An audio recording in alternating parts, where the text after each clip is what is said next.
In the recent events concerning the South China Sea disputes, most of it involved the Philippines and China. Manila has kept calm despite Beijing's provocations. However, there is one country that has a different approach to this. It has maintained a kind of treatment towards China that is way different from that of the Philippines, and that is Vietnam.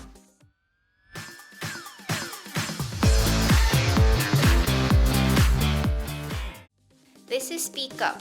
Let's look into the details about how Vietnam's relation is with China, especially when it comes to their claims over the South China Sea. China has worked its way to having great diplomatic gains in its dealings, particularly with the Philippines. Having the country on its side, it has successfully moved forward with its plans to take over the disputed waters. When the Philippines President Rodrigo Duterte was sworn in, an international arbitration ruling concerning certain issues in the South China Sea came out, and it was in favor of the Philippines. It was a move that was meant to put an end to China's claimed sovereignty over islands in the West Philippine Sea. However, to many people's dismay, the president refused to enforce the ruling.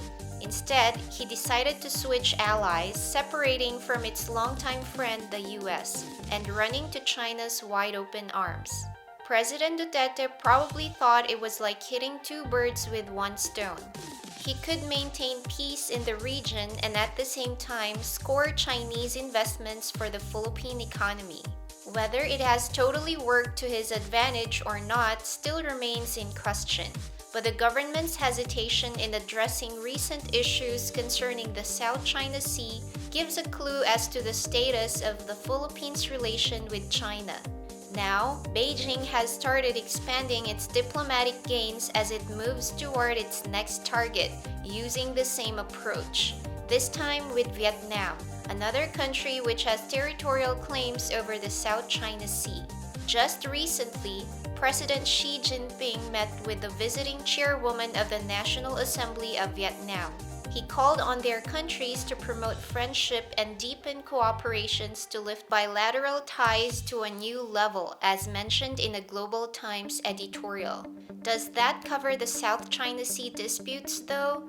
The Chinese president also said that both of their countries should focus on their primary or basic interests. He added that the agreement reached by the leaders of the two parties should be earnestly implemented, and that peace and stability at sea be safeguarded with concrete actions. These were all mentioned in the same editorial. However, does Vietnam share the same view with Beijing as to who owns the South China Sea? Apparently not. Since Vietnam also has claims over part of the disputed sea, and it is using its own strategy to defend its peace against China's advances. This strategy of Vietnam is far from that of the Philippines. This was proven by the recent naval standoff between China and Vietnam. Just last week, a Chinese survey ship entered a part of the sea near a Vietnamese-controlled reef to conduct a survey.